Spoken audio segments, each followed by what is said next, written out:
Buenas, ¿qué tal? Bueno, acá estamos volviendo luego de unas semanas de descanso, podemos decir. Quizás algunos y algunas de ustedes estuvieron pensando con respecto a la última clase. Bueno, todo eso que han estado pensando les va a servir, por supuesto, para que podamos seguir avanzando en esta materia y dar esos pasos que nos quedan con respecto a esta segunda parte, digamos, de la materia, que tiene que ver con la programación. Quizás para contextualizar un poquito, para poner un poco en lugar en dónde se encuentra la cuestión de la programación en la didáctica, en la disciplina, tenemos que entender o recordar que la programación es parte del currículum.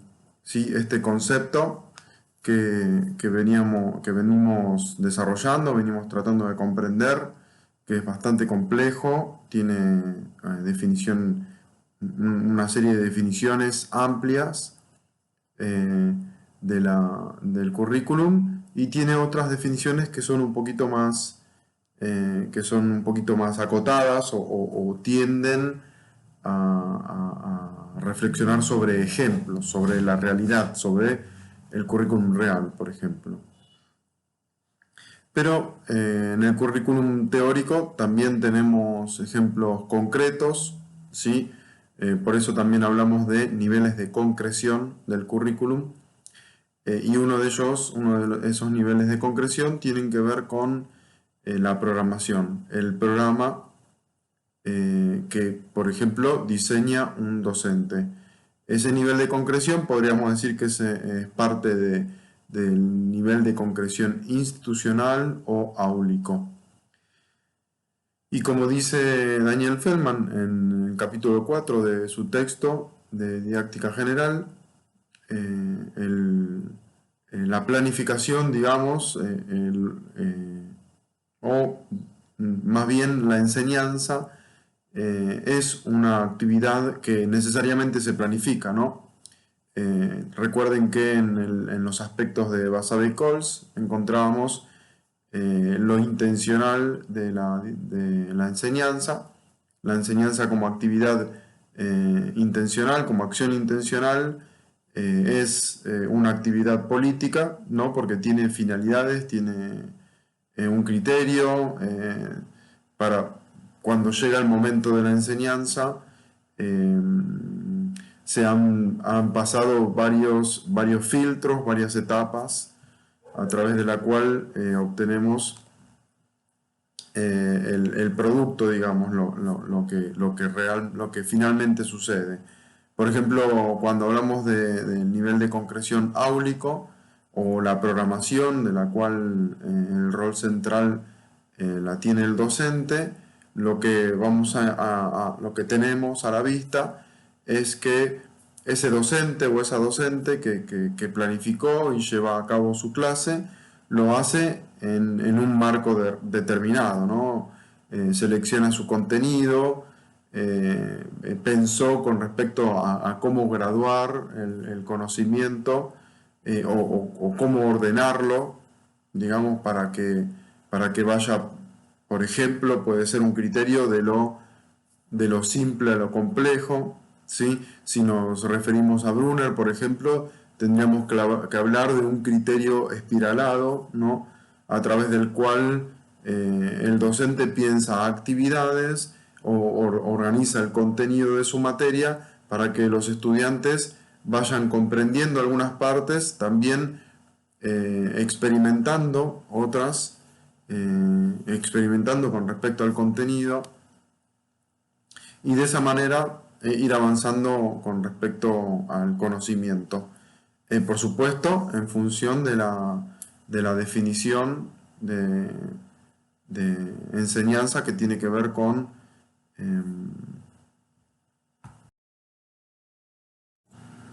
tiene que ver también con el intento de enseñar con respecto al aprendizaje, ¿no?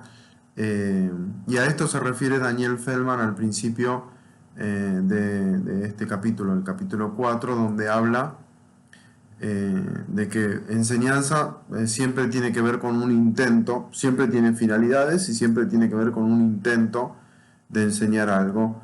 Lo que refiere Daniel Feldman en relación a la planificación es que la planificación tiene que ver con eh, eh, hacer esos esfuerzos o que esos esfuerzos que hace el docente cuando desarrolla determinada actividad en el aula tengan que ver con avanzar en el aprendizaje de los y las estudiantes. Entonces, en este sentido, no tenemos que perder de vista que básicamente la planificación es una estrategia docente que tiene que ver con lograr que los aprendizajes, según sus finalidades, según sus objetivos, se vayan dando en el aula, ¿no? A lo largo de todo el proceso de aprendizaje en el cual intervenga este docente o esta docente. En principio, lo que a nosotros nos va a interesar para el texto de Daniel Feldman tiene que ver con que podamos identificar, podamos definir algunos, aunque sea algunos de los componentes que forman parte de la planificación o de la programación. ¿Sí? Daniel Feldman distingue entre planificación y programación porque quizás existe la tendencia a relacionar la cuestión del plan con lo que refiere al currículum, ¿sí? Que tiene que ver con un aspecto más amplio del currículum.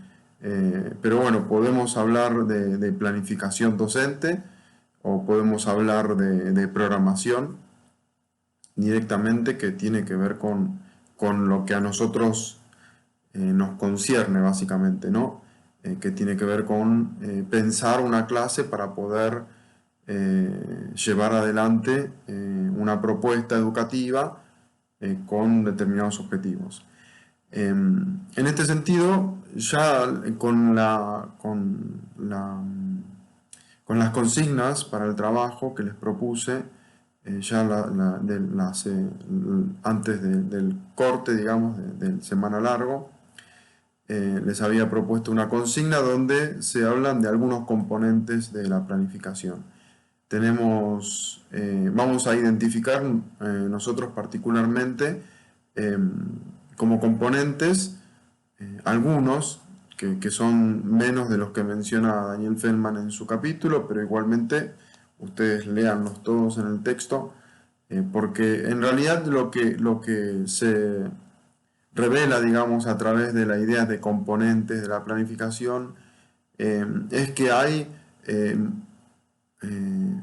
son formas de nombrar diferentes componentes de la planificación. Básicamente, no lo estoy explicando muy bien, pero los componentes ayudan a sistematizar lo que es necesario cuando empezamos a pensar en una planificación, ¿no? Podemos decir que los nombres de los componentes son esos elementos naturales que forman parte de una planificación. Por ejemplo, si nosotros nos preguntamos por qué en algunos aspectos de llevar determinada propuesta pedagógica al aula, entonces si queremos explicarla vamos a tener que hacerlo a través de una fundamentación, vamos a tener que fundamentar, a ver por qué esta propuesta, por qué en este momento, por qué a este grupo de personas, por qué a estas edades, ¿sí? O sea que básicamente la fundamentación, que es un componente natural de la planificación, es en donde nosotros vamos a justificar nuestra propuesta. Después tenemos los objetivos. Los objetivos son estas finalidades que nosotros como docentes nos proponemos con respecto a determinada propuesta pedagógica. Así puede ser un programa de una materia o puede ser la planificación de una clase o de dos clases o de una serie de clases. Con los objetivos nos referimos a qué es lo que los docentes queremos que los estudiantes logren. ¿Qué es lo que queremos los docentes que los estudiantes logren? Queremos que los estudiantes y las estudiantes comprendan determinado contenido, queremos que logren determinadas habilidades, queremos que incorporen algunos hábitos, ¿sí? Queremos que ejerciten con respecto a determinado conocimiento, determinado contenido, ¿sí? Queremos que den cuenta de determinados aprendizajes. Bueno, eh, podemos nombrar los objetivos de diferentes maneras, podemos ejemplificarlos de diferentes maneras, pero básicamente los objetivos son lo que nosotros queremos que los estudiantes logren, ¿sí? Después tenemos los propósitos, que son un poquito, son, a veces se confunden con los objetivos. Pero con propósitos nos referimos a qué es lo que los docentes vamos a hacer para que esos objetivos se logren, ¿no? Porque por un lado tenemos aquello que se refiere con los objetivos, que sería el aprendizaje, ¿no? Desde la mirada de la didáctica, nosotros podemos pensar en las finalidades de la enseñanza mirando el aprendizaje, ¿sí? A pesar de que la actividad que desarrolla el docente es la enseñanza, nosotros ya sabemos que el aprendizaje y la enseñanza, a pesar de ser dos procesos diferenciados, a la vez son también parte de un proceso más complejo, digamos, ¿no? Van por carriles separados, pero digamos que siempre van juntos, ¿no? La enseñanza y el aprendizaje. Como decía el texto de Vassaville-Coles, hay una relación que no es lineal, y esta definición es una ruptura con el conductismo, con el positivismo.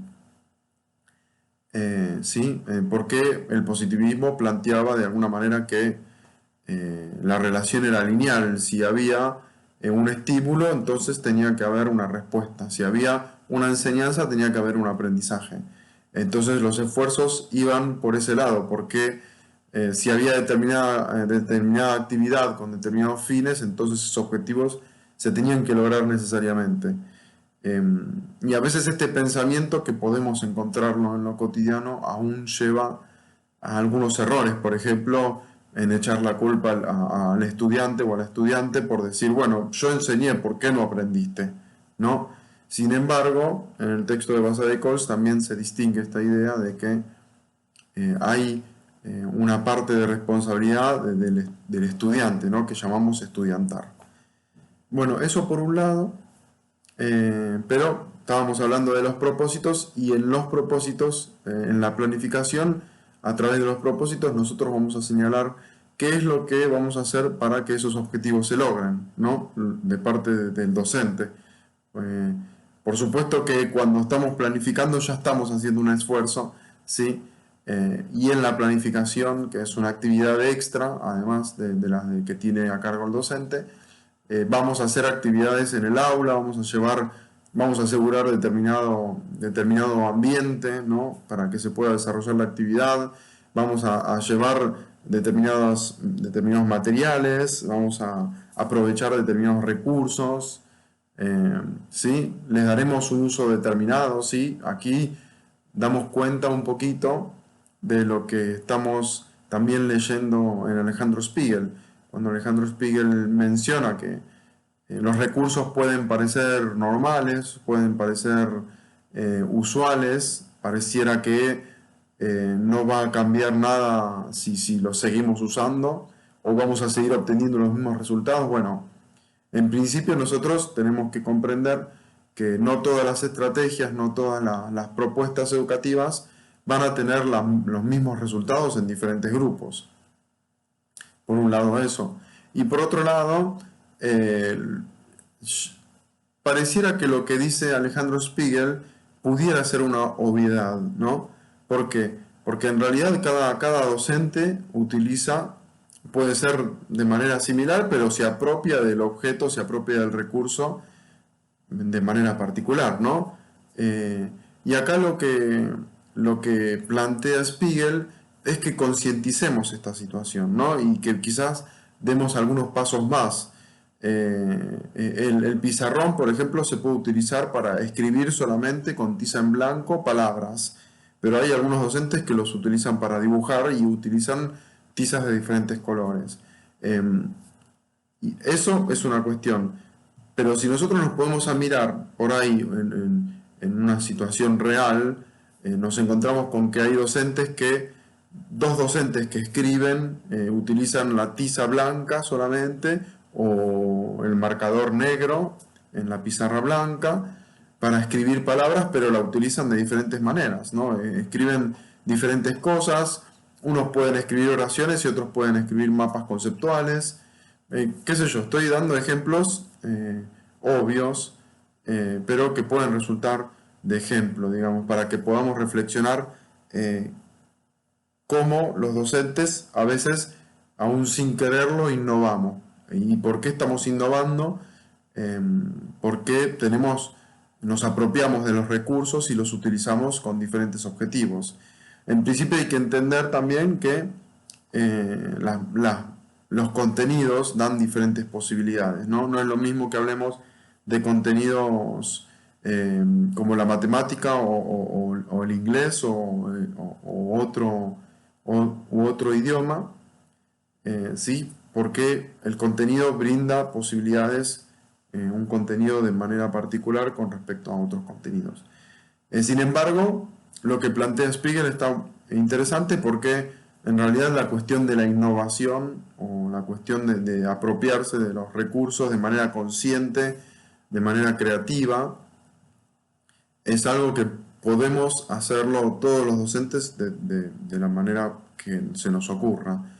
Y esto es independientemente de qué materia nosotros estemos enseñando o en qué contenido nos estemos deteniendo. Entonces, esta cuestión de los propósitos, más allá de que en la planificación nosotros vamos a hacer un punteo de algunas generalidades con respecto a los propósitos docentes, lo que en realidad refiere los propósitos docentes en la planificación es qué cosas nosotros vamos a hacer, vamos a llevar adelante para que el contenido tenga sentido de determinada manera y los estudiantes puedan comprender este contenido, puedan tener una experiencia significativa con respecto a este contenido, puedan apropiarse de este contenido y puedan también, por ejemplo, seguir teniendo oportunidades de apropiarse de este contenido, ¿no?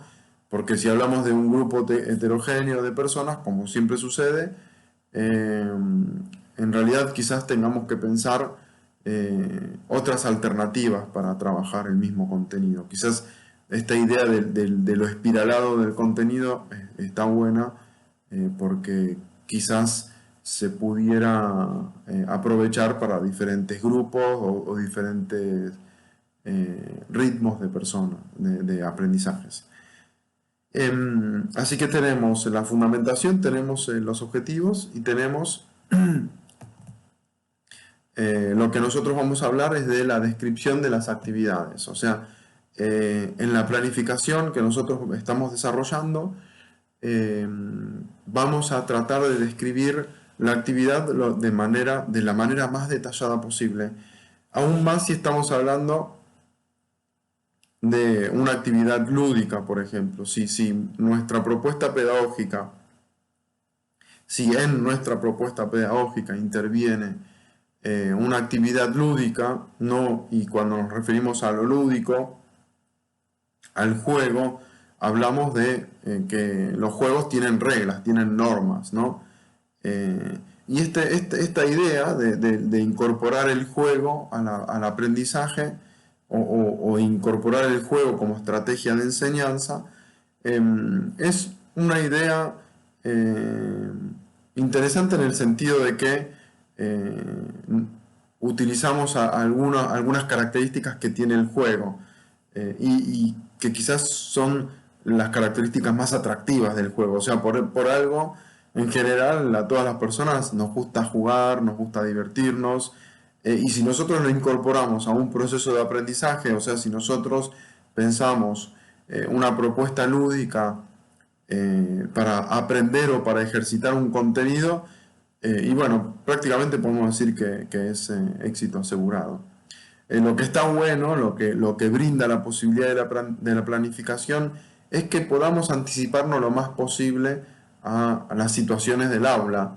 Entonces, en este sentido, cuando nosotros pensamos una descripción de una propuesta pedagógica de forma detallada, por ejemplo, que pensemos cuáles son las reglas que van a formar parte de la propuesta, entonces nos anticipamos de alguna manera a situaciones problemáticas o obstáculos que nos podamos encontrar en la propuesta, obstáculos propios de la propuesta, digo, ¿no? Porque si nosotros pensamos, qué sé yo, en un juego donde, donde está implicado un dado, ¿no?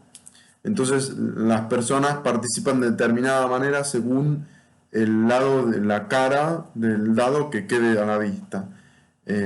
Entonces lo que nosotros nos tenemos que asegurar es que cada lado de la cara del dado, cada lado del dado eh, tenga un sentido, ¿no? Que todos podamos comprender, que el juego pueda ser fluido en ese sentido.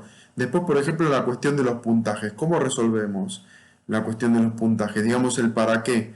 Si la persona responde bien, no puede ser lo mismo que responda mal, ¿no? Que responda erróneamente. Entonces, los estudiantes se van a esforzar por responder bien para poder lograr ese puntaje, ¿no? ¿Cómo va a estar distribuido el puntaje? ¿Qué porción de qué niveles de acertar está en la propuesta? Por ejemplo, puede haber un nivel en el cual sea correcto, otro que sea más o menos y otro que sea erróneo. Entonces, ¿qué pasa con los puntajes? ¿No? Por ejemplo, se me ocurre en el fútbol, en la Liga Nacional, por ejemplo, cuando gana un equipo gana 3 puntos, ¿no? Cuando empatan los dos equipos se llevan un punto cada uno y el que pierde no se lleva nada de puntaje. Bueno, podemos pensar alternativas, podemos pensar que la persona al equivocarse puede ganarse medio punto y esto sería un incentivo para que pueda seguir participando, para que pueda seguir teniendo posibilidades de ganar o de obtener algún premio, digamos, ¿no? Bueno, la cuestión del premio es otra cuestión también de pensar qué premios son posibles de ser otorgados en la escuela. Por ejemplo, muchos plantean la cuestión de las golosinas y en la mayoría de las escuelas, si no digo la mayoría, la golosina está terminantemente prohibida como premio, digamos, ¿no? Entonces, qué sé yo, puede ser un sticker, no me hablen de no tener tarea, ese premio está prohibido por mí, por didáctica, no vale otorgar premio en no dar tarea. Básicamente la justificación de que no les permito, digamos, este premio es que en principio la tarea es una cuestión que no debatimos en esta cursada, pero es una cuestión interesante también de por qué sí dar tarea y por qué no, y por qué debería ser un premio no tener tarea, ¿no? Entonces, por eso, es un debate largo, entonces directamente, como no lo damos al debate, el premio no dar tarea no está permitido. Así que pongámonos creativos, pongámonos a pensar, pongámonos a reflexionar, a ver qué alternativas hay con respecto a las primeras que se nos ocurren, ¿sí? Así que para el foro de hoy lo que les voy a pedir es que intervengamos con respecto a los videos que teníamos la semana pasada, que es el video de vestido nuevo. En principio vamos a trabajar a partir de ese video, que es interesante porque en principio hablamos del otro contenido transversal que podemos utilizar para esta propuesta, que tiene que ver con la educación sexual integral. O ustedes pueden hablar de otro contenido que tiene que ver con bullying o con otras cuestiones. Pero el video, así como está planteado, da la posibilidad de un abanico de debates. Y bueno, a mí me gustaría que lo podamos pensar con respecto a la planificación. La consigna sería, ¿qué harían ustedes si les sucediera algo similar a lo que les sucede a la docente? También si quieren podemos ser un poquito malos y un poquito malas, lo digo en chiste, pero critiquemos a la docente, porque además, y al director, porque además son actores, ¿no? Que son situaciones reales, pero bueno, son situaciones tan bien actuadas, tan bien pensadas, que fácilmente podría ser una situación que suceda o que esté sucediendo casi constantemente. Así que bueno, este video me salió un poquito largo, pero va a ser el único para seguir introduciendo a la unidad 3 y seguir reflexionando para el trabajo que tenemos por delante, que es el de la planificación. Así que les agradezco la atención y bueno, seguimos hablando a través de de los foros. Un saludo muy grande y bueno, hasta la próxima.